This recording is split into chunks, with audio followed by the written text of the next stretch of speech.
todos. Nós estamos iniciando hoje mais um dia do nosso VIP Meeting. É um prazer estar com todos vocês aqui nesta sessão.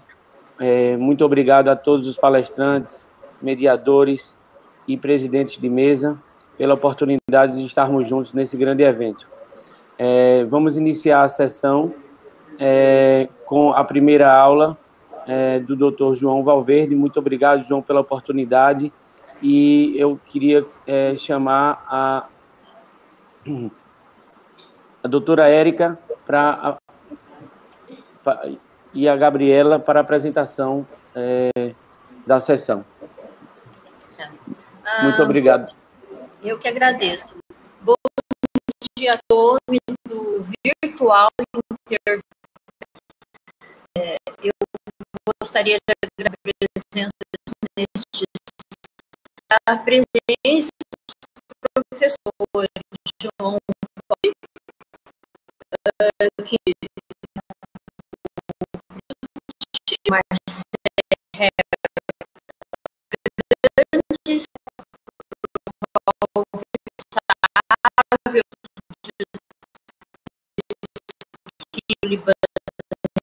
Paulo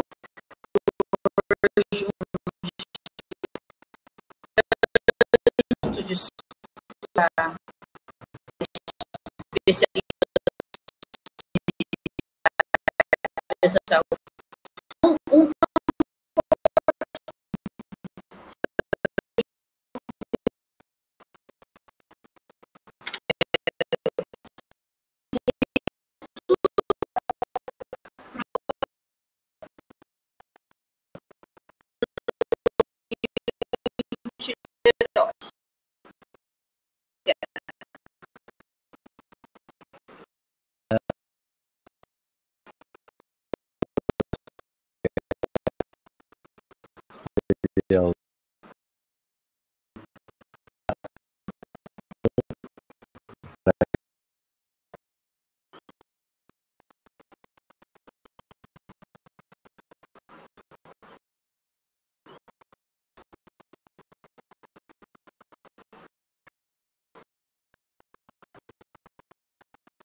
talvez não.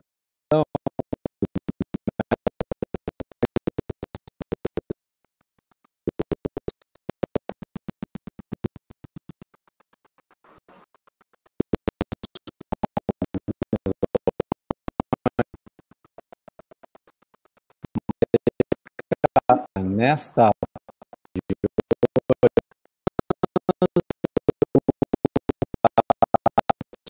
comissão em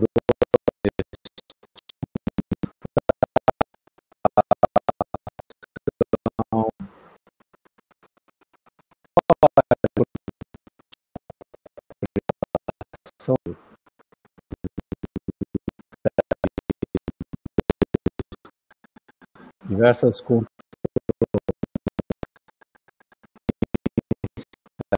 o uso do que os que são utilizados dessas lombalgias dos pacientes apresentando popular dessas dores comuns e estenose do canal. Só para vocês terem uma ideia, são aproximadamente 9 milhões de intervenções onde o corticoide por via peridural é administrado. Para a gente poder falar um pouquinho sobre os corticoides, eu gostaria de lembrá-los um pouco dos mecanismos de ação dos corticoides. A principal função, então, que nos traz aqui hoje é falar um pouco sobre a supressão da resposta inflamatória. Ou seja, após uma lesão, como, por exemplo, uma ruptura ou uma extrusão de disco, a liberação de ácido araquidônico e as duas vias desta cascata é acionada, tanto a via da lipoxigenase quanto a via da ciclooxigenase. A supressão da resposta inflamatória ocorre após uma inibição da fosfolipase A2, inibindo a liberação de ácido araquidônico, que é um substrato inflamatório muito importante, e, em última análise, impede ou restringe a formação de citocinas pró-inflamatórias. Além disso, os anti-inflamatórios na resposta inflamatória reduz a permeabilidade da parede vascular e reduz também a produção de edema na raiz. Daí a gente pode observar que talvez nas discussões das injeções de corticoides por via espinhal, uma das principais indicações é o tratamento de lesão química e menos de lesão mecânica. Uma ação bastante conhecida dos corticoides é como estabilizador de membranas, ou seja, ele pode ter uma ação direta na membrana celular, e esse efeito não é mediado por nenhum receptor. Ele estabiliza as membranas na área de lesão. Um outro efeito bastante discutido e bastante estudado são os efeitos mediados por ligação de receptor na membrana celular e receptores ligados à proteína G. Ou seja, um receptor GABA é mediado por corticoide e pode modular hiperpatia após lesão de nervo. Este assunto é bastante interessante e bastante discutido na literatura, uma vez que as citocinas pró-inflamatórias, quando são produzidas pela lesão nos nervos e no gânglio da raiz dorsal, elas provocam uma facilitação no corno posterior da medula espinal e dor neuropática, com sensibilização medular e central.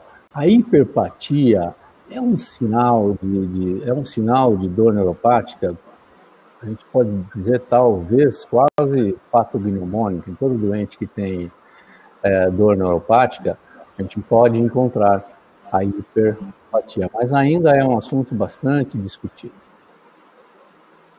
E as eficácias e evidências do uso de corticoides por via espinhal e via articulações, com relação aos seus desfechos positivos com relação ao tratamento da dor, algumas vezes encontram fatores de risco para desfechos negativos. Por isso, talvez, a discussão sobre o uso de corticoide em injeções por via espinhal ou articulares ainda seja bastante discutido, uma vez que risco como em pacientes idosos, baixa escolaridade, baixa satisfação com o trabalho, talvez ganhos secundários, pacientes depressivos, são difíceis diagnósticos e difíceis interpretação e qualificação desses doenças. A gente sabe hoje, por exemplo, que lombociatalgias, lombalgias em trabalhadores são muito frequente nos consultórios. E também existem trabalhos mostrando que se esses trabalhadores, se essas pessoas com lombalgias não voltarem aos seus trabalhos até 4 meses, fica muito difícil o seu retorno e esses doentes acabam passando de médico em médico por longo tempo e tornam-se doentes crônicos. Além disso, obesidade e imobilismo. Imobilismo leva à síndrome dolorosa miofascial, e esses pacientes, muitas vezes, dor neuropática, estenoses, e mais síndrome dolorosa miofascial, são componentes importantes do tratamento da dor e a atividade para assistência desses doentes cada vez tornam-se mais complexas. Diversos estudos nas últimas décadas têm sido divulgados. Em 2014, por exemplo, numa revisão sistemática em meta-análise, 8 estudos que compararam técnicas para injeção peridural lombosacra. Para hernia de disco, em 2014, nesses estudos, eles mostraram que era nível 1 de evidência, desde que usado e guiado por escopia, e principalmente diagnósticos de radiculopatia e estenose do canal. E a injeção, nesses estudos, deveria ser revisada no nível espinhal da lesão. Já em 2015, numa meta-análise e outra revisão sistemática, a evidência já era moderada para retardo de cirurgias até 1 ano, ou seja, na tentativa de retardar a cirurgia, na tentativa de promover facilidade para esses pacientes realizarem medidas físicas como fisioterapia, o corticoide peridural, principalmente por via interlaminar, que na verdade é um assunto da próxima aula, apresentava evidência moderada. Em 2017, 9 estudos comparou corticoides particulados com não particulados, que é o grande discussão já há muito tempo com relação à injeção de particulados e não particulados, especialmente em função de embolia e lesão da medula espinal. Mas nesses estudos, a redução da dor e melhora da funcionalidade, eles não tinham, sem diferença significante, quando injetavam se particulados ou não particulados. E, entretanto, não há controle com placebo nesses doentes. Então, é difícil a execução e a apresentação desses trabalhos. Já em época de pandemia, neste ano de 2020, 2 revisões sistemáticas, embora essas revisões sistemáticas foram realizadas em centro privado e com as mesmas equipes, mas eles mostraram que técnicas para injeção peridural lombosacra, o corticoide peridural com ou sem solução fisiológica, as evidências eram semelhantes. Ou seja, será que esse soro fisiológico não lavava aquelas substâncias algogênicas presentes no local da lesão? Da mesma forma, quando apresentavam-se lidocaína peridural com ou sem corticoide. Aliás, o assunto de lidocaína também será motivo da próxima apresentação.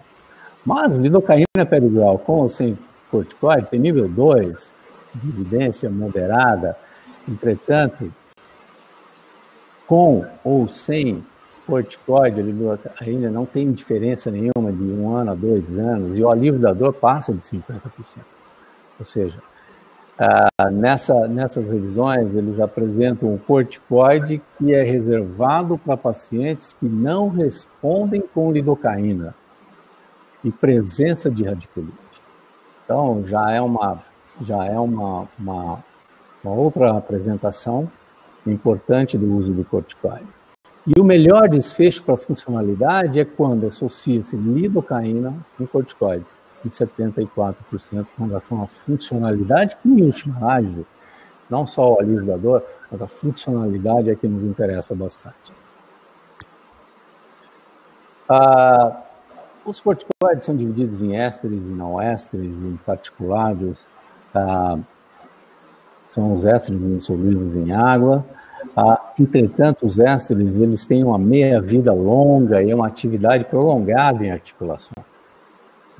Desses corticoides, a metilprednisolona, a triancinolona e a beta-metazona, têm atividade longa. Algumas vezes eles demoram 5, 6 dias para exercer a ação completa anti-inflamatória deles quando aplicados por via peridural ou articulações. Já os não ésteres, como os não particulados, eles têm um início de ação bem rápido, mas uma duração de ação que é mais curta. É o acetato de dexametasona e o acetato sólido de beta-metasona.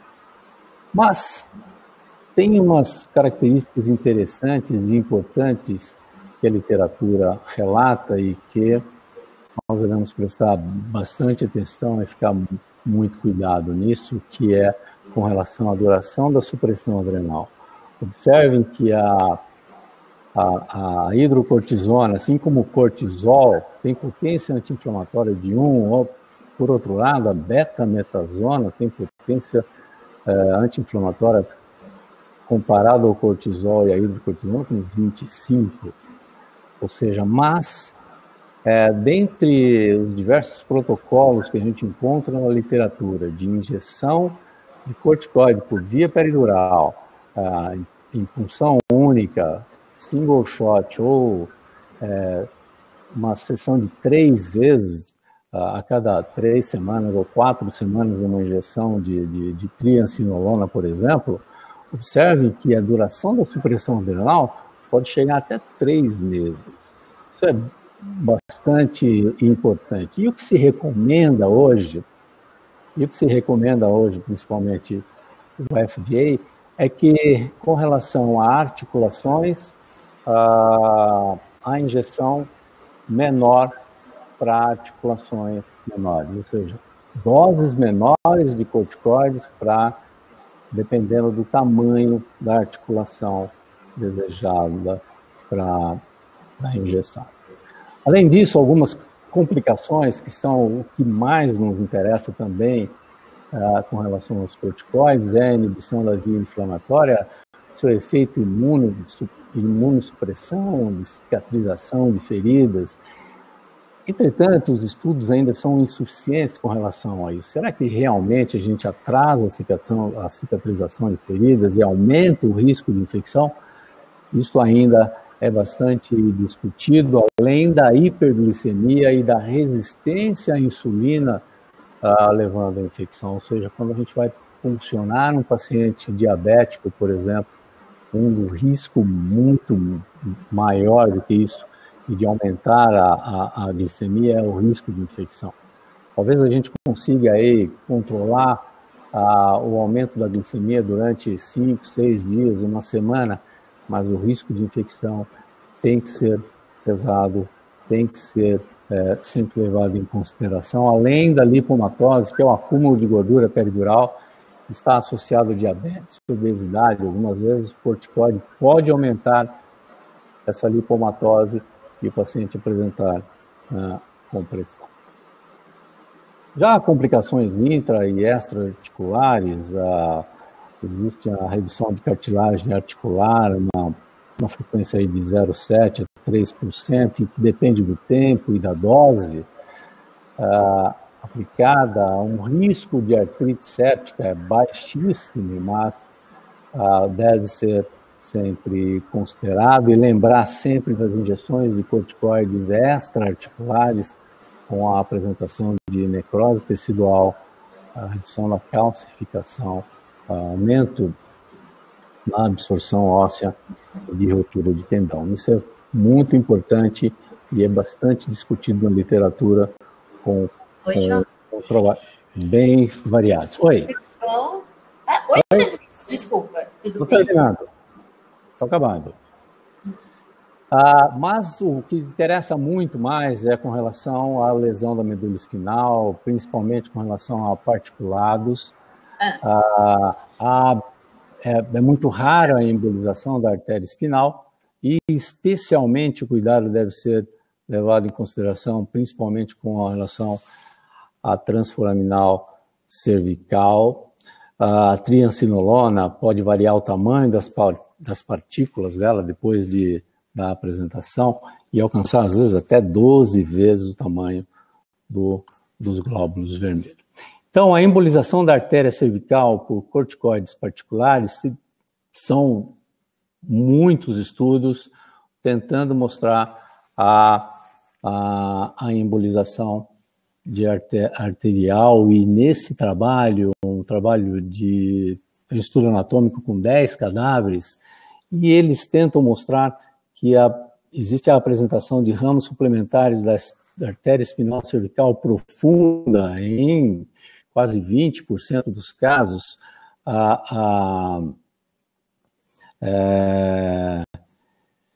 Desta artéria espinal suplementar, principalmente cervical, é bastante importante, por isso os trabalhos não recomendam a injeção de corticoides particulares por via transforaminal, principalmente cervical. E para concluir, então, um dos autores que mais estudam esse assunto com relação a particulados e não particulados,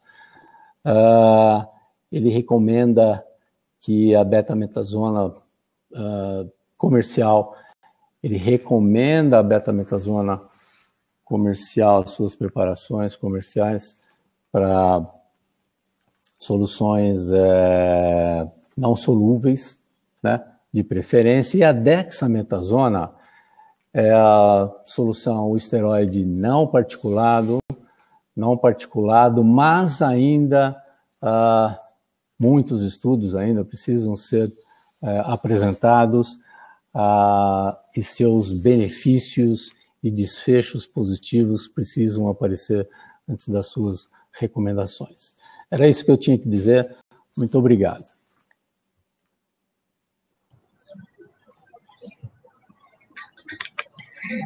Parabéns, professor Dr. João Valverde. Excelente apresentação. Acho que ninguém aqui esperava algo menos do senhor. Realmente é um enorme prazer poder aprender com o senhor. Muito esclarecedora a sua aula. O senhor consegue, de uma maneira impressionante, passar as informações de uma maneira assim, bastante clara e trazendo as evidências a respeito do assunto que o senhor veio discutir conosco. Até o momento, olá, professor José Luiz. Tudo bem? Olá. Tudo bem, meus amigos.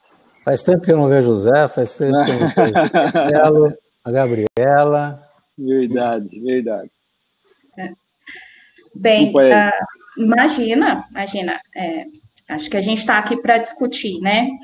Até o momento, professor Dr. João, não temos perguntas aqui no chat. Eu peço que os participantes aproveitem o professor Dr. João Valverde, porque realmente não é todo dia que ele está assim disponível, né, para todos nós.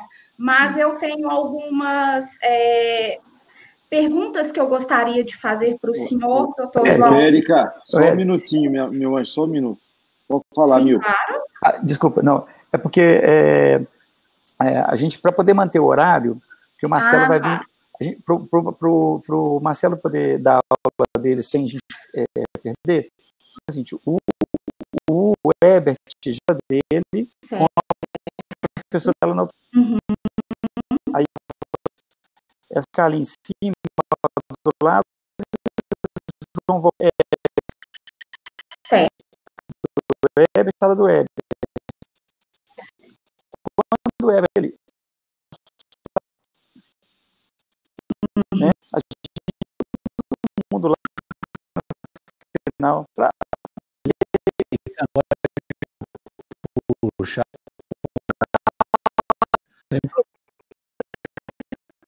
Fica mais atrasando, né, Alexandre? Professor, só porque a gente, no final do dia tem muita